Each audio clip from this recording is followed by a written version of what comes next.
प्यारे बच्चों, खुश रहो। सभी को good morning. Tagore children Sujgarh online classes में आप लोगों का हार्दिक स्वागत है। हम लोग व्यवसाय अध्ययन में जो हमारा चैप्टर चल रहा था दूसरा, उसमें जो अपना टॉपिक चल रहा है वो है साझेदारी व्यवसाय।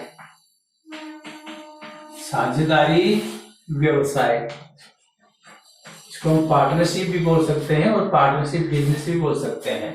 साझेदारी व्यवसाय, इसके बारे में हम लोग पढ़ रहे थे। साझेदारी व्यवसाय में आज का जो अपना जो टॉपिक है वो है साझेदारी के प्रकार। साझेदारी के प्रकार, टाइप्स ऑफ पार्टनरशिप बिजनेस। साझेदारी के प्रकार, इससे पहले वाले वीडियो में कल मैंने आपको साझेदारों के प्रकार बताए थे कि साझेदार कितने प्रकार के होते हैं। इनके बारे में हम लोगों ने कल पढ़ा था। कल मैंने आपको बताए थे सक्रिय साझेदार होता है, निष्क्रिय साझेदार, नाममात्र का साझेदार, गुप्त साझेदार, विबंधन साझेदार, प्रतिनिधि साझेदार, आगंतुक साझेदार भी होता है, बाहर जाने वाले साझेदार भी होते हैं, केवल लाभ के लिए भी साझेदार होते हैं। ये कल हम लोगों ने पढ़ा था। आज का जो अपना टॉपिक आता है वो आता है साझेदारी कितने प्रकार की होती है। साझेदारी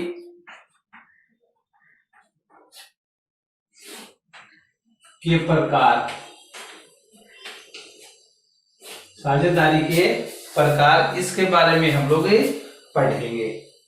साझेदारी का जहां तक प्रश्न है, आप लोग जानते हो एक व्यवसाय को चलाने के लिए सभी साझेदारों के मध्य जो आपसी समझौता होता है और सभी संयुक्त रूप से एक कारोबार को चलाते हैं, तो सभी साझेदार, सभी व्यक्ति जो आपस में संयुक्त रूप से जो समझौते के द्वारा मिलते हैं उसे हम साझेदारी कहते हैं।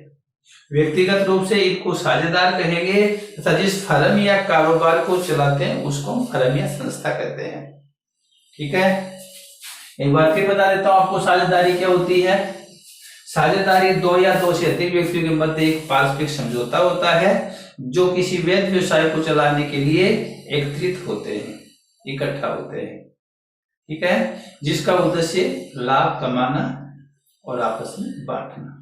ऐसे व्यवसाय का संचालन उन सभी के द्वारा या उनमें से किसी एक के द्वारा किया जाता है।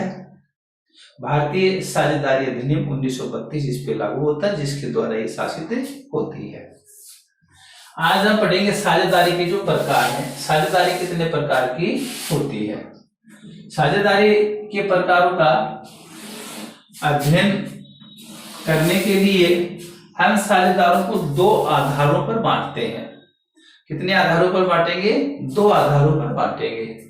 एक है अवधि के आधार पे साझेदारी। अवधि के आधार पर, अवधि के आधार पर, और दूसरी है दायित्व के आधार पर। दायित्व के आधार पर, दायित्व के आधार पर। ठीक है, पहला जो है वो अवधि के आधार पर है और दूसरी जो साझेदारी होती है वो दायित्व के आधार पर होती है। अवधि के आधार पर साझेदारी को दो भागों में बांटते हैं। एक होती है इसमें ऐच्छिक साझेदारी, ऐच्छिक साझेदारी, और दूसरी है विशिष्ट साझेदारी। विशिष्ट साझेदारी, विशिष्ट साझेदारी दो भागों में बांटेंगे।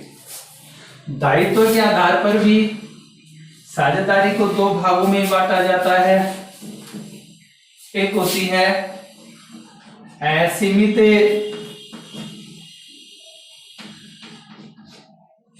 दायित्व वाली साझेदारी, एक असीमित दायित्व वाली साझेदारी, और एक है सीमित दायित्व, सीमित दायित्व वाली साझेदारी दो भागों में बांटेंगे। ठीक है, साझेदारी के जो प्रकार हैं इनको हम लोगों ने कितने भागों में बांटा? दो भागों में बांटा। दो भाग कौन कौन से हैं? एक अवधि के आधार पे साझेदारी, दूसरी दायित्व के आधार पे साझेदारी। अवधि के आधार पे जो साझेदारी होती है वो है ऐच्छिक साझेदारी और विशिष्ट साझेदारी। दायित्व के आधार पे जो साझेदारी होती है असीमित दायित्व वाली साझेदारी और सीमित दायित्व वाली साझेदारी। ठीक है, तो पहले जो आता है वो है अवधि के आधार पर साझेदारी। अवधि के आधार पर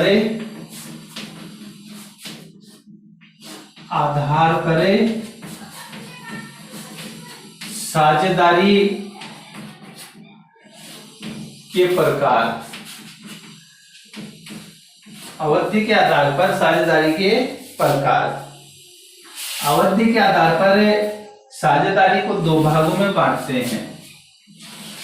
अवधि के आधार पे जो होता है दो भागों में बांटते हैं। एक है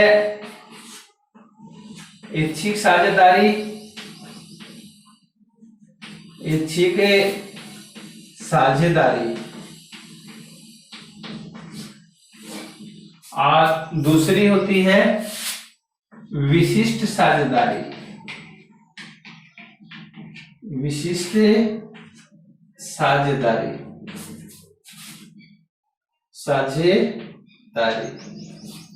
विशिष्ट साझेदारी कितने भागों में बांटते हैं? दो भागों में। ऐच्छिक साझेदारी कौन सी होती है? जो साझेदारों की इच्छा के ऊपर निर्भर होती है। ऐच्छिक साझेदारी वह होती है जो साझेदारों की इच्छा के ऊपर निर्भर होती है और जब तक साझेदार चाहते हैं तब तक ये साझेदारी चलती रहती है। जब तक साझेदार चाहते हैं तब तक ये साझेदारी चलती रहती है और जब कोई भी साझेदार इनमें से होता है, साझेदारी समाप्ति का जब नोटिस दे देता है तो ये साझेदारी समाप्त हो जाती है। नोटिस के द्वारा इसका समापन हो जाता है और जब तक किसी प्रकार का नोटिस नहीं होता सभी साझेदार अपनी इच्छा से सहमति के अनुसार चलाते रहते हैं। इस प्रकार की जो साझेदारी होती है वो चलती रहती है। विशिष्ट साझेदारी। विशिष्ट साझेदारी क्या होती है? विशेष साझेदारी वह होती है जिसकी स्थापना किसी विशेष प्रयोजन के लिए होती है। किसी विशेष कार्य के लिए जिसकी स्थापना होती है वो विशिष्ट साझेदारी कहलाती है।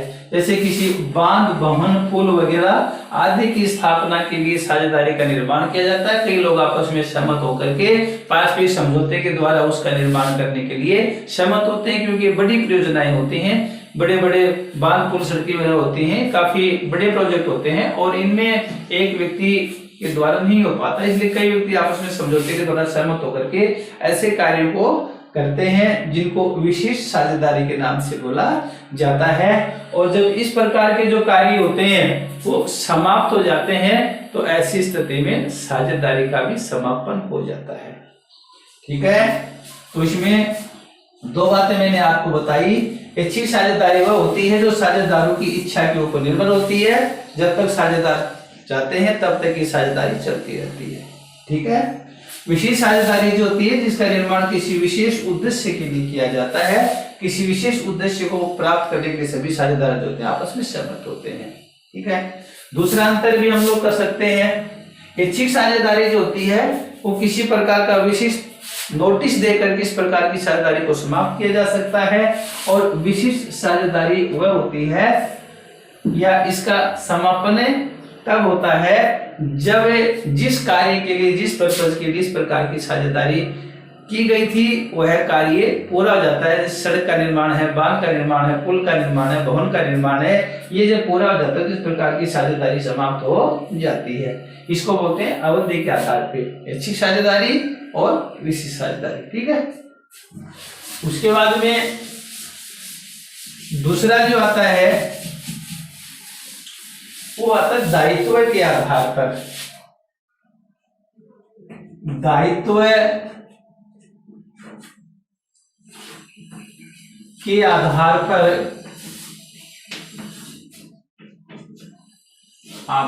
पर साझेदारी के प्रकार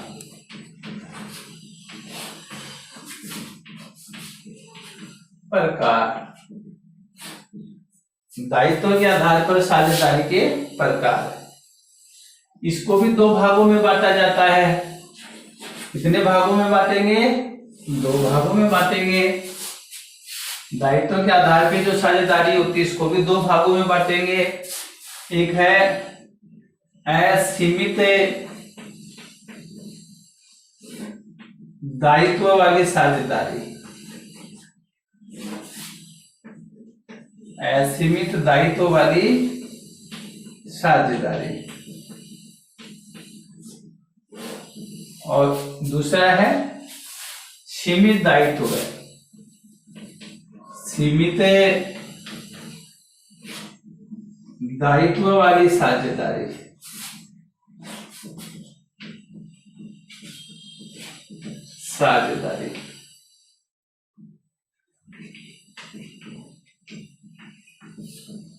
सीमित दायित्व वाली साझेदारी कितने भागों में बांटेंगे? दो भागों में।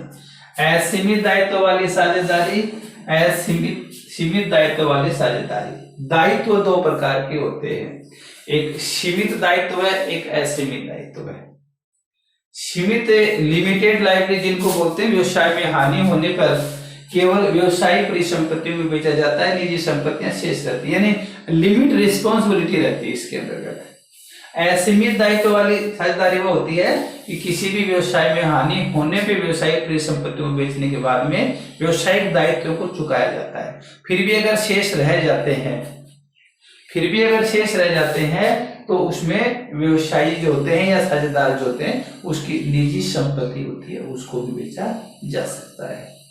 तो इस प्रकार से असीमित दायित्व वाली जो साझेदारी होती है, ये साझेदारों का जो दायित्व होता है, असीमित दायित्व वाली साझेदारी होती है, इसमें साझेदारों का जो दायित्व होता है वो असीमित एवं संयुक्त होता है। इस प्रकार का होता है, असीमित एवं संयुक्त होता है। साझेदारों को प्रबंध संचालन में भाग लेने का अधिकार होता है। सभी साझेदार जो होते हैं उनको प्रबंध संचालन में भाग लेने का अधिकार होता है। सभी का दायित्व होता है वो असीमित होता है, और सभी साझेदारों के द्वारा किए गए कार्यों के लिए प्रत्येक साझेदार आबद्ध होता है। प्रत्येक साझेदार जो होता है वो आबद्ध होता है। इस प्रकार से भी कह सकते हैं कि साझेदार एक एजेंट के रूप में भी कार्य कर सकता है, क्योंकि एक साझेदार जो होता है वो काम करता है, अन्य साझेदारों की तरफ से प्रतिनिधित्व करता है, तो सभी साझेदार होते हैं उसके लिए आबद्ध होते हैं। इस प्रकार की जो साझेदारी होती है इसमें किसी भी साझेदार के दिवालिया, मृत्यु या पागल होने पे साझेदारी का समापन हो जाता है। कोई भी साझेदार दिवालिया, मृत्यु या पागल हो जाता है तो साझेदारी का विघटन हो जाता है। हाँ, साझेदार नए समझौते के अनुसार इस प्रकार की साझेदारी को चला सकते हैं, अर्थात निरंतरता का भाव पाया जाता है। ये जो साझेदारी जो होती है इस पे भारतीय साझेदारी अधिनियम 1932 इस पे लागू होता है। असीमित दायित्व वाली साझेदारी होती है, भारतीय साझेदारी अधिनियम 1932 इस पे लागू होता है, उसी के अनुसार ये शासित होती है। इस प्रकार की साझेदारी में कम से कम दो सदस्य होने चाहिए और अधिक से अधिक 50 सदस्य। भारतीय कंपनी अधिनियम 2013 में लिखा है कि साझेदारी के अंदर सदस्यों की संख्या 50 हो सकती है। इससे पहले भारतीय साझेदारी अधिनियम 1932 में लिखा हुआ था कि अधिकतम सदस्य संख्या 20 ही होती है, लेकिन कंपनी अधिनियम के तहत इसमें 50 कर दी गई है। असीमित साझेदारी जो होती है इसमें सभी साझेदार जो होते हैं वो इसमें पूंजी लगाते हैं, और लाभ और हानि जो होती है उसको भी बराबर भागों में बांट लेते हैं, या समझौते के अनुसार आपस में बांट लेते हैं। पूंजी जो होती है वो सभी साझेदारों के द्वारा ही लगाई जाती है। लाभ होता है तो सभी का होता है, हानि होती है तो भी सभी की ही होती है। असीमित दायित्व, और इसका निर्णय या नियंत्रण वगैरह जो होता है वो भी सभी साझेदारों के द्वारा ही किए जाते हैं। निर्णय नियंत्रण होते हैं सभी साझेदारों के द्वारा ही होता है। इसमें सभी साझेदारों तक की गोपनीयता भी बनी रहती है। इसको बोलते हैं असीमित दायित्व वाली साझेदारी। प्राचीन समय में अगर हम लोग देखें, दूसरा जो रूप आता है वो सीमित दायित्व वाली जो साझेदारी है। सीमित दायित्व वाली साझेदारी प्राचीन समय में 1991 में लघु और कुटीर उद्योग धंधों के लिए इस प्रकार की साझेदारी का प्रादुर्भाव हुआ था, जन्म हुआ था। इसमें एक साझेदार का जो दायित्व था वो असीमित, बाकी सभी साझेदारों का दायित्व था तो सीमित होता था। दिवालिया मृत्यु पागल होने में भी साझेदारी का विघटन नहीं होता था। प्राचीन बातें थी, लेकिन वर्तमान समय के अंदर व्यवसायिक प्रतिस्पर्धा बढ़ रही है।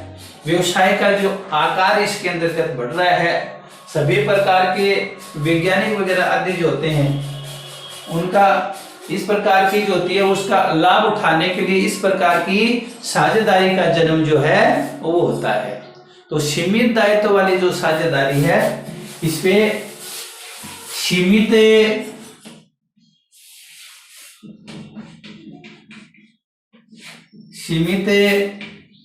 दायित्व साझेदारी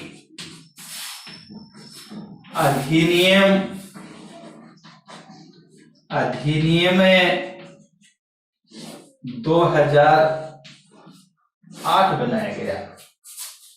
सीमित दायित्व वाली साझेदारी के लिए जो अधिनियम सरकार के द्वारा बनाया गया है वो 2008 बनाया गया।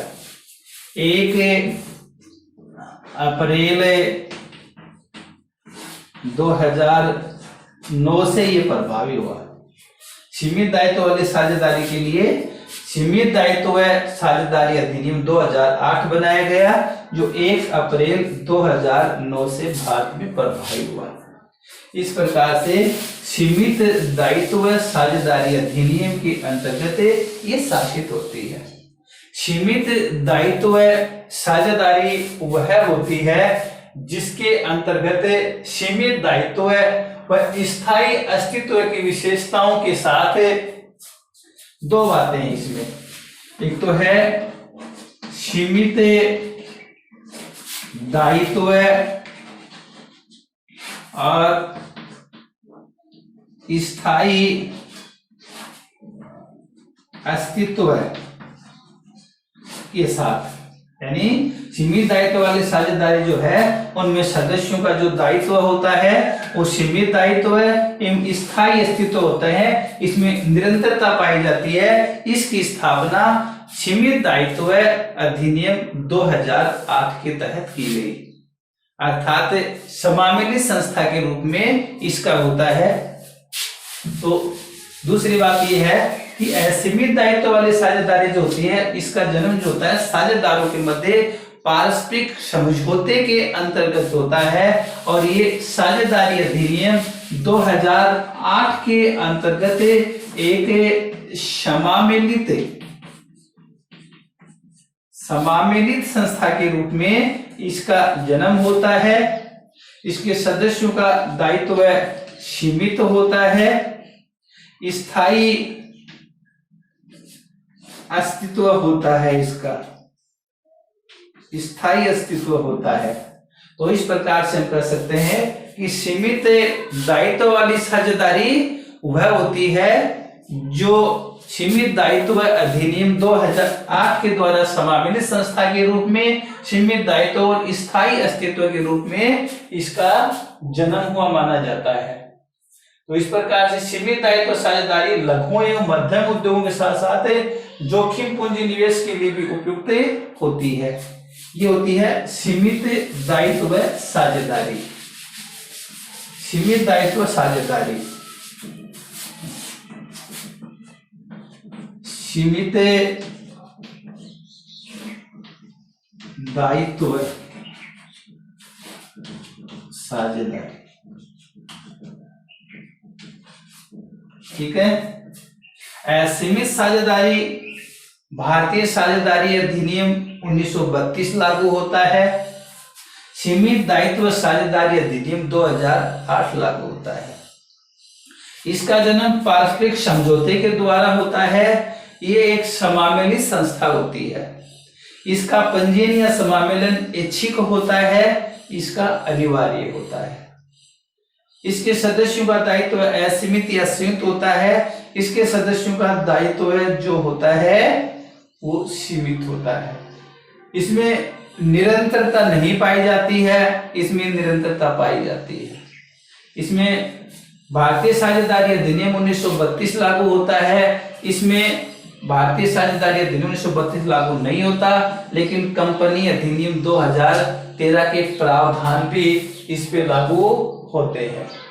इसकी रचना जो होती है वो असीमित दायित्व के आधार पे होती है।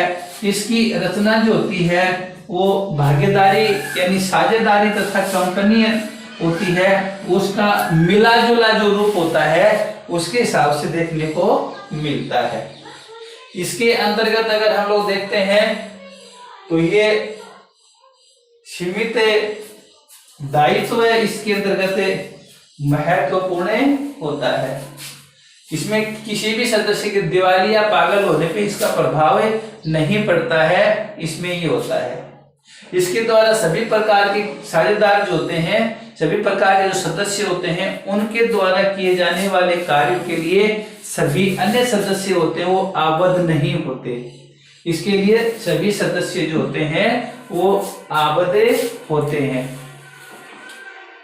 उसके बाद में इसके अंदर कम से कम 2 ही सदस्य होते हैं। इसके अंदर भी कम से कम 2 ही सदस्य होते हैं, लेकिन एक सदस्य जो होता है उसको भारतीय होना आवश्यक होता है। सीमित दायित्व साझेदारी के मामला जो है, सीमित साझेदारी का जो मामला होता है वो केंद्र सरकार के नियंत्रण में होता है। किसके नियंत्रण में होता है? केंद्र सरकार के नियंत्रण में होता है। इस प्रकार से केंद्र सरकार चाहे तो उसके लिए अपना एक अधिकारी भी नियुक्त कर सकती है, और असीमित दायित्व वाले साझेदारी जो होती है उसके अंदर सभी साझेदार जो होते हैं उन्हीं का नियंत्रण होता है, उन्हीं के द्वारा इसमें निर्णय लिए जाते हैं। तो ये है सब सीमित दायित्व साझेदारी। तो आज हम लोगों ने पढ़ा साझेदारी के प्रकार। साझेदारी कितने प्रकार की होती है? 2 प्रकार की होती है, एक दायित्व के आधार पे, एक अवधि के आधार पे। अवधि के आधार पे ऐच्छिक साझेदारी और दूसरी विशेष साझेदारी। दायित्व के आधार पे सीमित दायित्व वाली साझेदारी और असीमित साझेदारी वाली साझेदारी। इनका कैलकुलेशन करके भी हम लोगों ने देखा, विस्तार से इनके बारे में हम लोगों ने जानकारी ली। कल हम इसके आगे का पढ़ेंगे। तब तक के लिए सभी बच्चों को बहुत बहुत धन्यवाद।